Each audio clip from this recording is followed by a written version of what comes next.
আমরা সবাই দুরূদ শরীফ পড়ি। اللهم صل على محمد وعلى آل محمد كما صليت على إبراهيم وعلى آل إبراهيم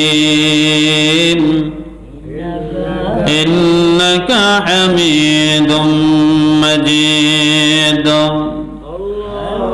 اللهم بارك على محمد وعلى آل محمد كما باركت على إبراهيم وعلى آل إبراهيم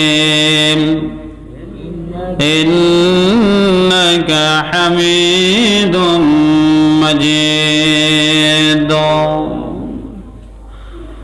السلام عليكم ورحمة الله وبركاته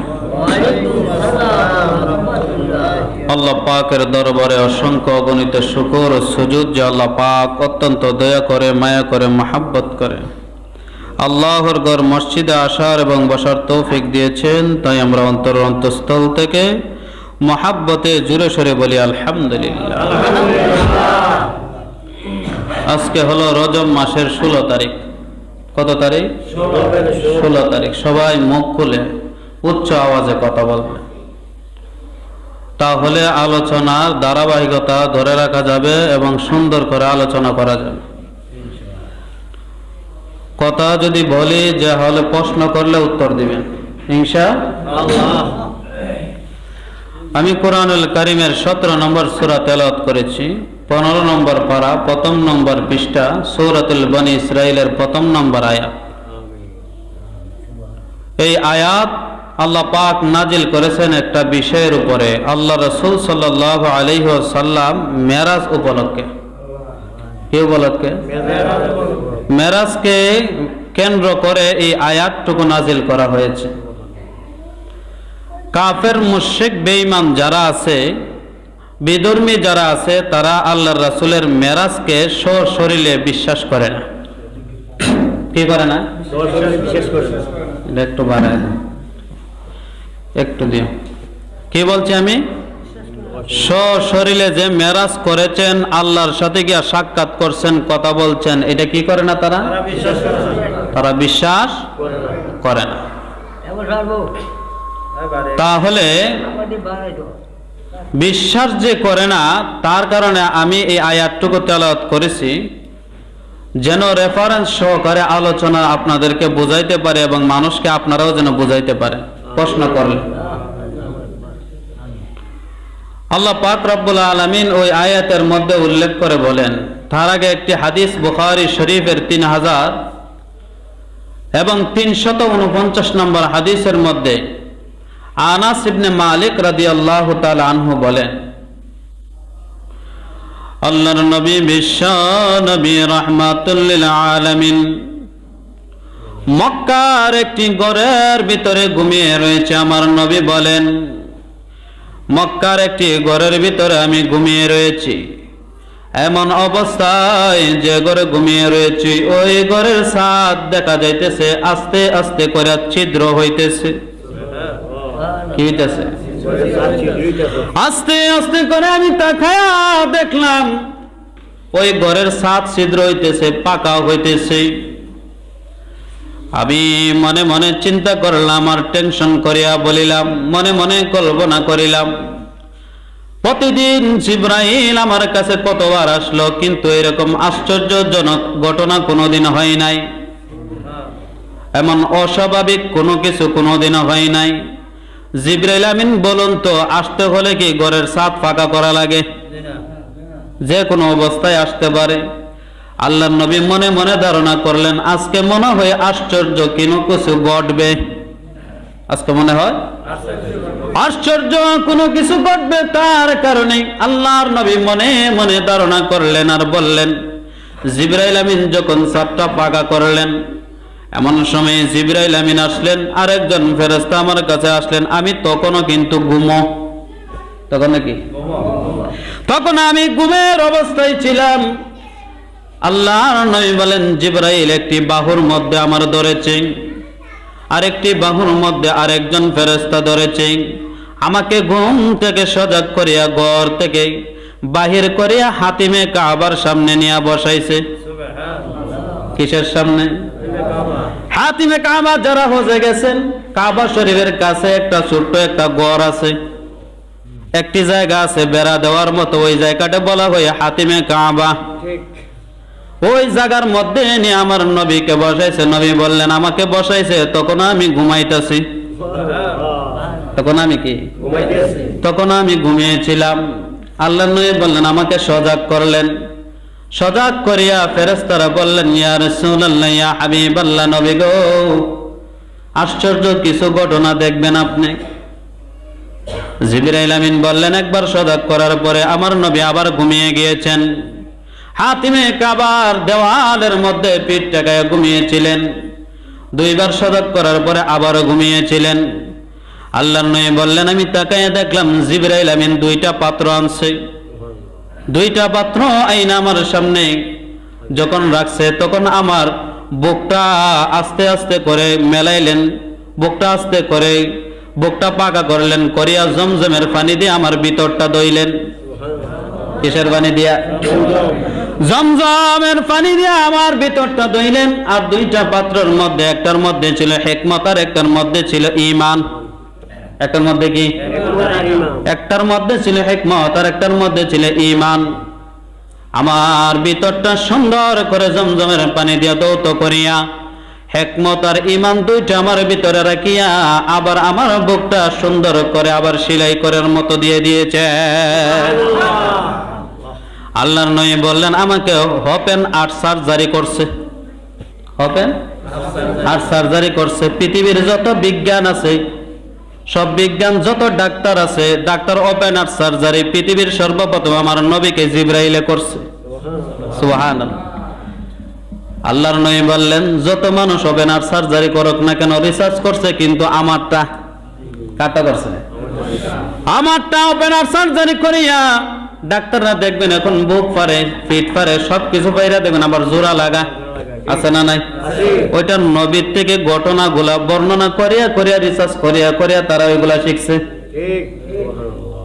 আমার নবী বললেন, আমি তাকায়া দেখলাম জিবরাইল আমিন আমার যখন হিকমত আর ঈমান দিয়ে তারপরে আবার স্বাভাবিকভাবে আমার বুকটা লাগিয়ে দিলেন। দেওয়ার পরে জিবরাইল আমিন ডাক দিয়া বললেন, নবী গো, ও নবী, আপনি এখন বোরাকে চড়তে হবে। একটা প্রাণী নিয়ে আসছে নবীজির সামনে। কি নিয়ে আসছে? একটা প্রাণী নিয়ে আসছেন। ওই প্রাণীটা দেখতে একদম সাদা, দবদবে সাদা। ওই প্রাণীটা গাধার চেয়েও ছোট, কচ্ছপের চেয়েও একটু বড়। ওই প্রাণীটা আল্লাহর নবীর সামনে যখন আসছে, অন্য হাদিসের মধ্যে আবু হুরায়রা রাদিয়াল্লাহু তাআলা আনহু বর্ণনা করেন, যখন বুরাকটা আনা হয় নবীজির সামনে, আনার পরে ওই বুরাকটা লাফালাফি করতেছিল। কি করতেছিল? সবাই মনোযোগ দিয়ে শুনলেন। লাফালাফি করতেছিল। এমন সময় জিবরাইল আমিন ডাক দিয়া বললেন, ও বুরাক, তুমি জানো নি তোমার উপরে কে সওয়ার করবে, কে উঠবে? বুরাক তো জানে না। জিবরাইল আমিন ডাক দিয়া বললেন, পৃথিবীর শ্রেষ্ঠ মানব নবী মুহাম্মদুর রাসূলুল্লাহ সাল্লাল্লাহু আলাইহি ওয়াসাল্লাম তোমার উপরে সওয়ার করবে। এই কথা বলার সাথে সাথে বুরাক আপনার একবারে মাথা নিচু করিয়া, দেখবেন অনেক মানুষ শীতের কারণে এমনি হইয়া থাকে, আছে না নাই? শীত বেশি যখন লাগে দেখবেন শরীরটারে বইটা সুন্দর করে দেখবেন আড়ে। ঠিক তেমনি ভাবে বুরাকটা শরীরটা বইটা লজ্জা পায় লাইছে। আমার উপরে সওয়ার করবে, যাকে না বানাইলে পৃথিবীর সৃষ্টি হইতো না। আমার নবী মুহাম্মদুর রাসূলুল্লাহ সাল্লাল্লাহু আলাইহি ওয়াসাল্লাম যখন শুনছে এই কথাটা, কথার সাথে সাথে ওই বুরাকটা স্তব্ধ হয়ে গেছে।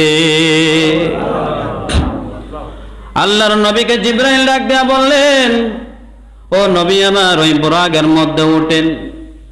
বুরাকের মধ্যে উঠলেন। ওই বুরাকটা আপনার কি রকমের মধ্যে আল্লাহ রাসূল সাল্লাল্লাহু আলাইহি ওয়াসাল্লাম জানিয়ে দিলেন, এ আমার উম্মতেরা শুনো, ওই বোরাকটা তাকায়া যতক্ষণ দেখে এক লাফে ততক্ষণ যায়। তাকাইতে কত দূর দেখা যায়? অনেক দূর দেখা যায়, এক লাফে ততক্ষণ যায়। আল্লাহর নবী বললেন, জিবরাইল যখন বোরাকটা আনছে বোরাকের উপরে উঠলাম, এক লাফে বাইতুল ওই জায়গার মধ্যে মসজিদে হারাম থেকে বাইতুল মুকাদ্দাসে এক লাফে চলে গেছে। কয় লাফে? এক লাফে চলে গেছে। আল্লাহ পাক রব্বুল আলামিন ওই আয়াতটার মধ্যে জানিয়ে দিলেন, সুবহানাল্লাযী আসরা বিআবদিহি লাইলাম মিনাল মাসজিদিল হারাম মিনাল মাসজিদিল হারাম ইলাল মাসজিদিল আকসাল্লাযী বারাকনা হাওলাহু লিনুরিয়াহু মিন আয়াতিনা ইন্নাহু হুয়াস সামিউল বাসীর।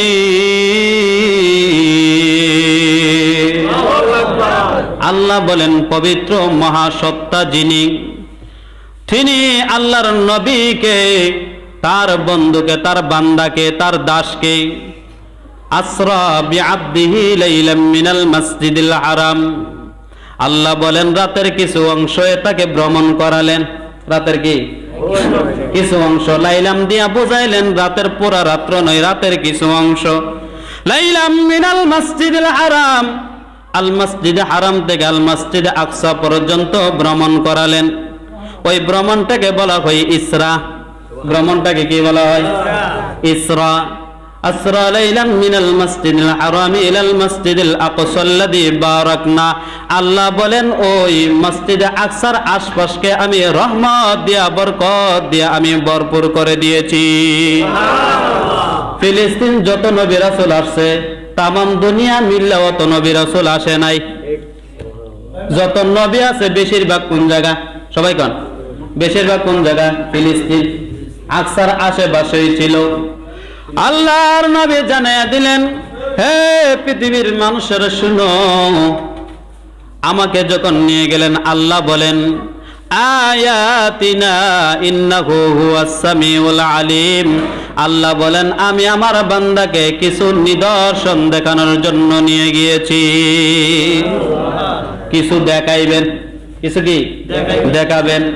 আল্লাহর নবী বললেন শুধু তাই নয়, আল্লাহ জানিয়ে দিলেন, ইন্নাহু হুয়াস সামিউল বাসীর।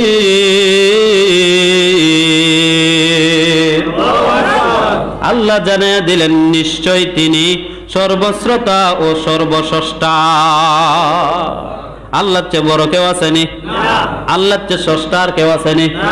আল্লাহ ব্যতীত আর কোনো মাবুদ নাই, আল্লাহ ব্যতীত আর কোনো আমাদের কোনো স্রষ্টা নাই। আসেনি? যারা বিশ্বাস করবে তারা মুসলমান নি? মুসলমান না, তারা সরাসরি কাফের। আর যারা আল্লাহকে মানে না তারা সরাসরি নাস্তিক। কি ঠিক? নাস্তিক। আল্লাহর নবী জানিয়ে দিলেন, হে দুনিয়ার মানুষেরা শোনো, আমাকে যখন বাইতুল আকসার মধ্যে, বাইতুল মুকাদ্দাসের মধ্যে যখন আমাকে নিয়ে যাওয়া হয়, আমি অন্য অন্য নবীরা যখন বাইতুল মুকাদ্দাসে যাইতেন, বাইতুল আকসার মধ্যে যাইতেন, যাওয়ার পরে যে জায়গার মধ্যে আপনার ঘোড়া বাঁধতো, যে জায়গার মধ্যে বাহনগুলা বাঁধতো, ওই জায়গার মধ্যে জিবরাইল বললেন, হো নবী আপনার বোরাকটাও ওই জায়গার মধ্যে বাঁধেন। কি করার লাগে? ওই জায়গার মধ্যে বাঁধেন। বান্ধিয়া আপনাকে 2 রাকাত নামাজ পড়ানোর জন্য আল্লাহ হুকুম করছেন। কয় রাকাত? শুধু আপনি একাই পড়বেন না, সকল নবীরা বাইতুল মুকাদ্দাসে দাঁড়ায় রয়েছে, আপনি ছাড়া আর কোনো কারো জায়গা নাই। ও নবী শুধু তাই নয়, কোন নবীর সামনে যায় না। আপনার ইমামতিতে আজকে 2 রাকাত নামাজ হবে, কোন নবী সামনে যায় না। জিবরাইল আমিন ডাক দিয়া বললেন, হো নবী, কোন নবী সামনে যাবে না, আপনি সামনে চলে যান। সামনে চলে গেলেন, 2 রাকাত নামাজ পড়লেন। বলুন তো সবাই কি ছিল? সবাই নবী। সবাই কি? হযরত আদম আলাইহিস সালাতু ওয়াস সালাম থেকে হযরত ঈসা রূহুল্লাহ আলাইহিস সালাতু ওয়াস সালাম পর্যন্ত যত নবী রাসূল আছে 1,24,000 মতান্তরে 2,24,000 যত নবী আছে ওই নবীরা সবাই বাইতুল মুকাদ্দাসে উপস্থিত ছিলেন। শুধু তাই নয়, ওই সময় আবার 70,000 ফেরেশতাও নামাজ পড়ছে। ওই হাজার ওই নবী যখন নামাজ পড়াইছেন নবীর নাম হয়ে গেছে ইমামুল মুরসালিন, সকল নবীদের ইমাম। সকল নবীদের কি ইমাম? সকল নবীদের ইমাম। নবীর লকব হয়ে গেছে ইমামুল মুরসালিন। নবী বললেন, যখন আমি মসজিদে নামাজ পড়াইলাম এক কোণের মধ্যে দেখলাম একলা আমি নামাজ পড়ায় বাহির হইতেছি, এমন সময় দেখতেছি গোল মিটিং হইতেছে। কি মিটিং? গোল মিটিং হইতেছে। হযরত ইব্রাহিম আমাদের কি পিতা? সবাই জানা কি পিতা? আমাদের জাতির পিতা। আমাদের কি পিতা? মুসলমান জাতির পিতার নাম কি? অনেকে কয় না, মনে হচ্ছে মনে আওয়ামী লীগ আছে আমাদের দেশে, কয় না দিন। হযরত কি? হযরত ইব্রাহিম আলাইহিস সালাতু ওয়াস সালাম। হযরত ইব্রাহিম আলাইহিস সালাতু ওয়াস সালাম প্রত্যেকটা মুসলমানের জাতির পিতা। ওই নবী সকল নবীদেরকে নিয়ে ঈসা রূহুল্লাহ আলাইহিস সালাতু ওয়াস সালামদেরকে সকলকে নিয়ে একটা গোল মিটিং এ বসে, পরামর্শ মিটিং, কার পরে কাকে বক্তব্য দেওয়া যায়। সকল নবীরা এক এক করে বক্তব্য দিলেন, সবার কথা শোনা শেষ। তখন ইব্রাহিম আলাইহিস সালাতু ওয়াস সালাম বললেন, যিনি একজন বক্তব্য দিবেন তিনি হলেন আল্লাহর পছন্দের একজন নবী। শুধু নবী নয়, আল্লাহর সবচেয়ে কাছের বন্ধু। সকল নবীরাই আল্লাহকে ভালোবাসছে। আল্লাহ বলেন, আমি স্বয়ং আল্লাহ, আমি আমার নবীকে ভালোবাসছি। সকল নবীরা কি আল্লাহরে ভালোবাসছে। আল্লাহ বলে, আমার বন্ধুরা আমি নিজে ভালোবাসি। একটা হলো খলিলুল্লাহ আর একটা হলো হাবিবুল্লাহ, দুটোটাই কিন্তু আল্লাহর বন্ধু। খলিলুল্লাহ অর্থ হলো আল্লাহরে ভালো পা, আল্লাহ কো হাবিবুল্লাহ, আমি আল্লাহ নিজে তারে ভালো পাই। অর্থ বুঝছেন নি?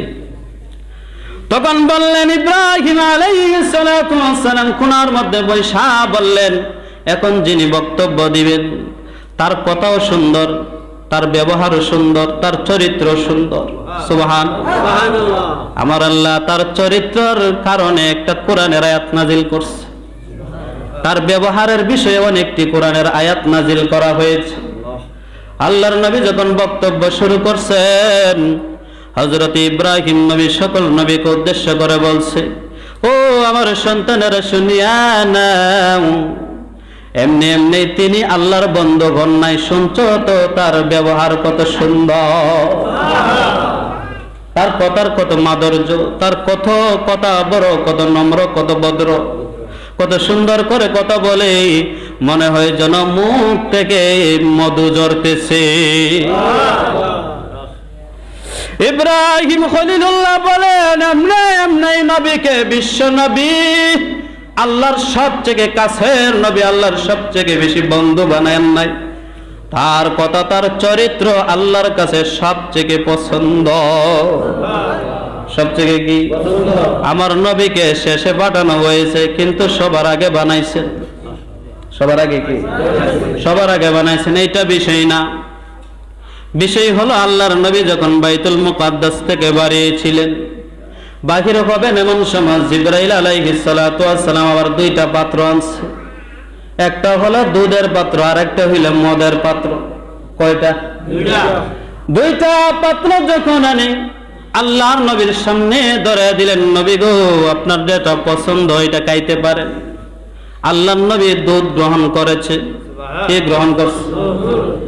জিবরাইল আমিন বললেন, নবী গো আপনি দুধ গ্রহণ করে আপনার উম্মতের জন্য ভালো করছেন। যদি আপনি মদ গ্রহণ করতেন তাহলে আপনার প্রত্যেকটা উম্মত পথভ্রষ্ট হইতো। কি হইতো? এমনি তুই পথভ্রষ্ট হইতাছে, আর যদি মদ খাইতে দিলে তো আর কত সমস্যা। কি দেখো এমনি তুই কত ঝামেলা, কত ধরনের আকাম কুকাম হয়। আর যদি মদ খাইতে তাহলে তো একটা উম্মত আর ভালো হইল না। জিবরাইল আমিন বললেন, আমি যখন এনে দিলাম তখন দুধ যখন গ্রহণ করলাম, আমি বললাম নবী গো আপনি খুব ভালো কাজ করছেন আপনার উম্মতের জন্য। যখন আল্লাহর নবী বললেন বলে জিবরাইল এখন কোথায় যাইতে হবে? বলে এখন চলেন। একটি জায়গার মধ্যে নিয়ে নিলেন, বুরাকের মধ্যে উঠলেন, একটি জায়গার মধ্যে গেলেন। ওই জায়গাটা হলো সবুজ বনে ভরপুর। কি বনে? সবুজ বনে, শুধু খেজুর গাছ আর খেজুর গাছ। আল্লাহর নবীকে বললেন, ও নবী আমার, ওই জায়গার মধ্যে নামেন, 2 রাকাত নামাজ পড়েন। কয় রাকাত? 2 রাকাত নামাজ পড়েন। নবী আমার নামলেন, 2টা রাকাত নামাজ পড়লেন। নবী বললেন, জিবরাইল এটা কোন জায়গা? বলে এটা নাম হলো ইয়াসরিফ। এটার নাম কি? এইটা হবে মদিনাতুর রাসূল। সুবহানাল্লাহ। কি হবে? মদিনাতুর রাসূল। এই জায়গাটা এক সময়, আপনি এখন বুরাকের মাধ্যমে চলে আসতেছেন এক সময়, কিন্তু ওই জায়গাটা হবে আপনার বসবাস। সুবহানাল্লাহ। এই জায়গাটার নাম হলো মদিনা। আগে ছিল ইয়াসরিফ নামক জায়গা, এরপর হয়েছে মাদিনা, এরপর হয়েছে মদিনা। ওই জায়গাটা যখন আপনার গেছে, যাওয়ার পরে 2 রাকাত নামাজ পড়ছে, নবীকে জানায় দিল, নবী শীঘ্রই আপনি ওই জায়গা আসতে হবে। শীঘ্রই কি? হিজরত করে আপনি আসতে হবে। নবীকে যখন জানিয়ে দিলেন, ওই জায়গা থেকে যখন আরেক জায়গা বুরাকের মধ্যে উঠলেন, জিবরাইল বললেন, নবী গো বুরাকের মধ্যে উঠে যান। উঠলেন, ওঠার পরে একটি পাহাড়ের মধ্যে গিয়ে নামাইলেন। নবীকে বললেন, ও নবী ওই জায়গার মধ্যে 2 রাকাত নামাজ পড়েন। কয় রাকাত? 2 রাকাত নামাজ পড়লেন। পড়ার পরে জিবরাইলকে প্রশ্ন করলেন, জিবরাইল ওই পাহাড়টা কিসের পাহাড়? বললেন, এটার নাম হলো তুর পাহাড়। কি পাহাড়? তুর পাহাড়। আল্লাহর নবী বললেন। বলার পরে জিবরাইল বললেন ওই তুর পাহাড় কি হয়েছে? বলে ওই তুর পাহাড়ে হযরত মূসা আলাইহিস সালাতু ওয়াস সালামকে আগুনে ঝিলকে দিয়েছে, আল্লাহর সাথে সব সময় সাক্ষাৎ করতেন। কার সাথে? আল্লাহর সাথে সাক্ষাৎ করতেন। আল্লাহর নবীকে বললেন, জিবরাইল। আল্লাহর নবী বললেন, ও নবী বুরাকের মধ্যে ওঠেন। বুরাকের মধ্যে উঠে একটি জায়গার মধ্যে নিয়েছেন। ওই জায়গার মধ্যে একজন যুবতী আল্লাহর নবীকে ডাকতেছে, মুহাম্মদ আসো আসো, আমার দিকে আসো। আল্লাহর নবী বললেন, না তোমার দিকে দেওয়া যাবে না। আল্লাহর নবী ওই জায়গার মধ্যে গেলেন না। জিবরাইল আমিন বললেন, ইয়া রাসূলুল্লাহ, আপনি ওই মহিলার ডাকে সাড়া না দিয়ে আপনি ভালো করছেন। আল্লাহর নবীকে বললেন, আপনি এগিয়ে চলেন। আল্লাহর নবী এগিয়ে চললেন এবং সময় দেখতে পেলেন একজন বৃদ্ধ লোক আল্লাহর নবীকে ডাকতেছেন, হো নবী আমার, আসেন আমার দিকে আসেন, আমার দিকে আসেন। আল্লাহর নবী বললেন, তোমার ডাকে সাড়া দেওয়ার কোনো কথাই হয় না, কোনো প্রশ্নই আসে না। আল্লাহর নবী এগিয়ে চললেন। আল্লাহর নবী এগিয়ে চলার পর জিবরাইল আমিন ডাক দেয়া বললেন, নবী গো সামনের দিকে আগান। যখন আগালেন তখন গিয়া দেখলেন একজন বৃদ্ধ লোক পরে যায় অবস্থা। কি অবস্থা? যায় অবস্থা। আল্লাহর নবীর ডাকতেছে, ও নবী আমার শুনিয়া যান। 3টা যখন হলো, 3টা প্রশ্নের সম্মুখীন হলেন। জিবরাইলকে ডাক দেয়া বললেন, হো জিবরাইল, ওই যে সর্বপ্রথম একজন সুন্দরী মহিলা আমাকে ডাক দিয়েছে, এই মহিলাটাকে। বললেন, যদি আপনি মহিলার ডাকে সাড়া দিতেন গো, আপনার উম্মতের সকল পুরুষ নারী লোভী হইত। কি লোভী? এমনি আসেনি? হ্যাঁ, এমনি তো অভাব নাই। আর যদি আপনি সাড়া দিতেন গো, তাহলে মানুষ বহুত হইয়া অন্য বেডের দ্বারা যাইতো গা। ঠিক নেই? এরকম সমস্যা কিন্তু ভাইরাস আছে না? ভাইরাস নাই না? আল্লাহর নবীকে বললেন, হো জিবরাইল। তারপরে যখন আমি সামনে এগিয়ে গেলাম, একজন বৃদ্ধ লোক আমারে ডাকতেছে, আসো আমার দিকে আসো। আপনি সাড়া দিলেন না। ওই বৃদ্ধ লোকটার যদি সাড়া দিতেন, ওই বৃদ্ধ লোকটা ছিল শয়তান। বৃদ্ধ লোকটা কি? শয়তান। বৃদ্ধ হয়ে আসতেছে, কিন্তু কামের বেলা 1 নাম্বার। কামের বেলা কি? আপনি যদি তার ডাকে সাড়া দিতেন, তাহলে আপনার প্রত্যেকটা উম্মত শয়তানের পেছে পইরা জাহান্নামে যাইতো। কিসের পেছে পইরা? শয়তানের পেছে পড়িয়া ওই জাহান্নামে আপনার উম্মত প্রত্যেকটা যাইতো। 3 নম্বরে যখন দেখলাম একটা বৃদ্ধ লোক আমাকে ডাকতেছি, পরে যায় অবস্থা। আল্লাহর নবীকে বললেন, নবী গো ওইটা হলো আপনার গুনাহগার উম্মতের আমল নামা। গুনাহগার কি? উম্মতের আমল নামা। ঈমান আছে কি আছে না? আমল করবে কি করবে না? এমন অবস্থায় পড়ে রয়েছে, পরে যায় অবস্থা, মানে হলো আপনার উম্মতদেরকে সতর্ক করবেন যেন তারা ভালো মতে ঈমান আনে, এমন ভালো মতে যেন তারা আমল করে। ভালো মতে কি করতে হইব? ঈমান আনতে হইব। ভালো মতে কি করতে হবে? আমল করতে হবে। আমাদের আমলের অবস্থায় বোঝা যায় জাহান্নামের কাজ করতেছি, বোঝা না কথা, সবাই জানা। আর বোঝা যায় আমরা কিন্তু জান্নাতের সার্টিফিকেট লয়ে রাখছি। কিসের সার্টিফিকেট? জান্নাতের সার্টিফিকেট। আমাদের কাজকর্ম কিন্তু শয়তানের, আর আমাদের আশা করি কিন্তু জিবরাইলের কাজ। কিসের কাজ? জিবরাইলের কাজ। কিন্তু কাজকর্ম যত আছে শয়তানের কাজ। তাহলে আমরা শয়তানের কাজ বাদ দিয়া আল্লাহর রাসূলের কাজ করতে হবে। কার কাজ? জিবরাইল আমিন বললেন, ইয়া রাসূলুল্লাহ, ইয়া হাবিবাল্লাহ, নবী গো। বুরাকের মধ্যে উঠলেন, বুরাকের মধ্যে উঠিয়ে সোজা একেবারে আসমান, প্রথম আসমানের দরজার সামনে গিয়া দাঁড়াইলেন। জিবরাইল আমিন ডাক দিয়া বললেন, ওই আসমানের ফেরেশতার নাম হলো হযরত ইসমাঈল আলাইহিস সালাতু ওয়াস সালাম।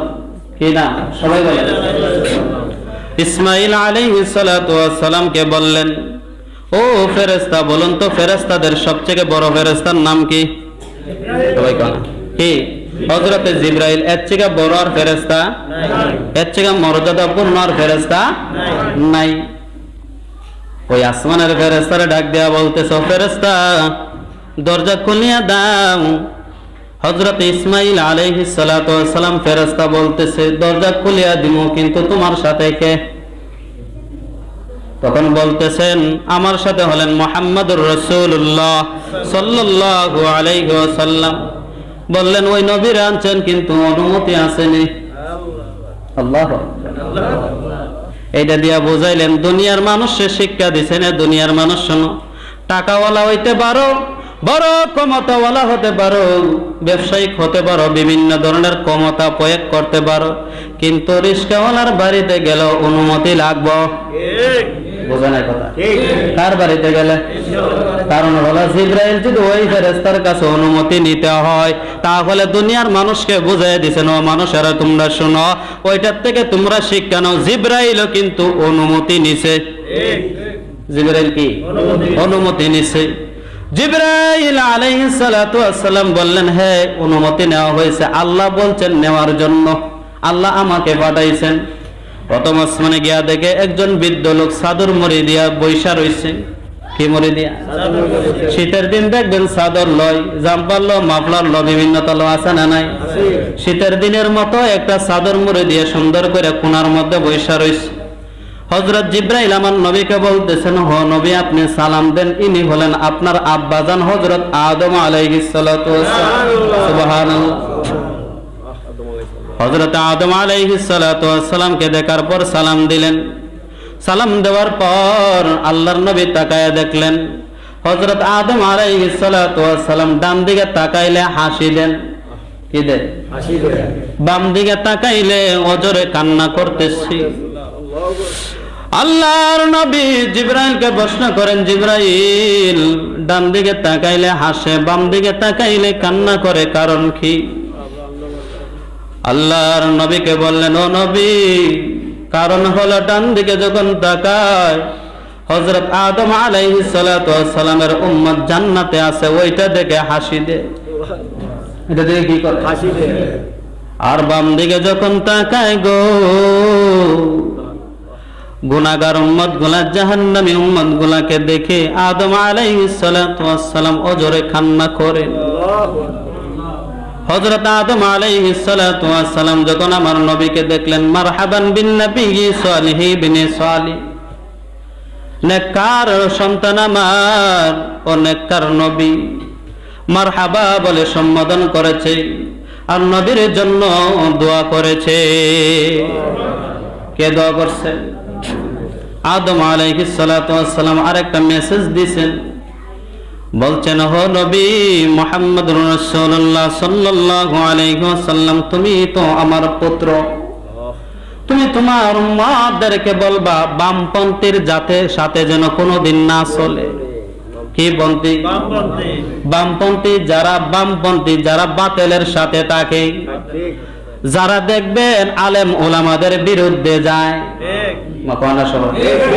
যারা দেশটারে বেচা অন্য দেশে নিয়ে যায়, যারা ইমান বলতে কিছু নাই মুসলমানের বিরুদ্ধে ষড়যন্ত্র করে, আছে না নাই? দেশটারে বিক্রি কইরা কিন্তু মানুষে খাইতে না, দেশটা বিক্রি করে অন্য দেশে লইয়া যায়। নবী জানিয়ে দিলেন, হ নবী, আপনার উম্মতদেরকে বলবেন বামপন্থীদের সাথে যেন না চলে, তাদেরকে বলবেন ডানপন্থীদের সাথে চলতে। কারণ হলো ডানপন্থীরা সবসময় ভালো কাজ করে জান্নাতের জন্য, আর বামপন্থীরা সব সময় দেখবেন দুর্নীতিবাজদের সাথে চলে। কি বাজ? দুর্নীতিবাজ। হযরত আদম আলাইহিস সালাতু ওয়াস সালাম থেকে বিদায় নিয়ে দ্বিতীয় আসমানের উপরে উঠবেন। এমন সময় দ্বিতীয় আসমানের সামনে গিয়া, দরজার সামনে গিয়া আবার অনুমতি লইলেন। লওয়ার পরে এমনি ভাবে আবার অনুমতি লইয়া দ্বিতীয় আসমানে গেলেন। যাওয়ার পরে দুইজন নবীর সাক্ষাৎ হইছে। কয়জন নবী? একজন হলো হযরত ঈসা আলাইহিস সালাতু ওয়াস সালাম, আরেকজন হলো হযরত ইয়াহইয়া আলাইহিস সালাতু ওয়াস সালাম। ওই দুইজনের সাথে যখন সাক্ষাৎ হয়, তারা আবার আল্লাহর নবীর সম্পর্কে আবার খালাতো ভাই হয়। কি ভাই? খালাতো ভাই। হাদিসের মধ্যে আসছে, যখন দেখা সাক্ষাৎ হয়েছে, হওয়ার পরে বলতেছে, খালাতো ভাই কেমন আছেন? খালাতো ভাইয়ের জন্য দোয়া করছে এবং কল্যাণের জন্য দোয়া করছেন। করার পর 3 নম্বর আসমানে গেলেন। যাওয়ার পর এমন ভাবে অনুমতি লইলেন। অনুমতি লওয়ার পর আল্লাহ রাসূল সাল্লাল্লাহু আলাইহি ওয়াসাল্লাম জানাইয়া দিলেন, 3 নম্বর আসমানে যাওয়ার পর হযরত ইউসুফ নবীর সাথে সাক্ষাৎ হয়েছে। কি নবীর সাথে? এই কথাটা বলে শেষ করে দেন। কি নবী? ইউসুফ নবীর সাথে সাক্ষাৎ হয়েছে না? এমন সময় যখন সাক্ষাৎ হবে, এর আগে হযরত জিবরাইল আমিন ডাক দিয়া বললেন, হো নবী, ওই যে কোণার মধ্যে তাকায় দেখছেন বৈশা রয়েছে? বলে, হ্যাঁ দেখছি। হযরতে জিবরাইল আমিন বললেন, দেখছেন? কি দেখলেন? বলে, ওই দিকে তাকায় দেখলাম যে মানুষটারে, ওই মানুষটারে মনে হয় পৃথিবীর অর্ধেক সৌন্দর্য আমার আল্লাহ দান করছে। কি সৌন্দর্য? পৃথিবীর অর্ধেক সৌন্দর্য দান করছে। আল্লাহর নবীকে বললেন, ও নবী, ওই লোকটা হলো হযরত ইউসুফ নবী। কি নবী? হযরত ইউসুফ নবী। হযরত ইউসুফ নবীর সাথে যখন সাক্ষাৎ হলো, দোয়া করে দিলেন। কি করলেন? দোয়া করলেন। বললেন, তোমার জন্য বরকতের দোয়া, কল্যাণের দোয়া, আল্লাহ যেন তোমাকে বরকত এবং কল্যাণ দান করে দেয়। তাহলে এখান থেকে কি শিখতে পারলাম? 3 নম্বর আসমান পর্যন্ত গেছি। কয় নাম্বার? 3 নম্বর। আল্লাহ যেন আমাদেরকে আরো সুন্দরভাবে এগিয়ে নিয়ে সুন্দর আলোচনা যেন আমরা উভয় যেন আমল করতে পারি, তৌফিক দান করেন সকলে বলে আমিন। ওয়া আখিরু দাওয়ানা আলহামদুলিল্লাহি রাব্বিল আলামিন। সারা সুন্নাত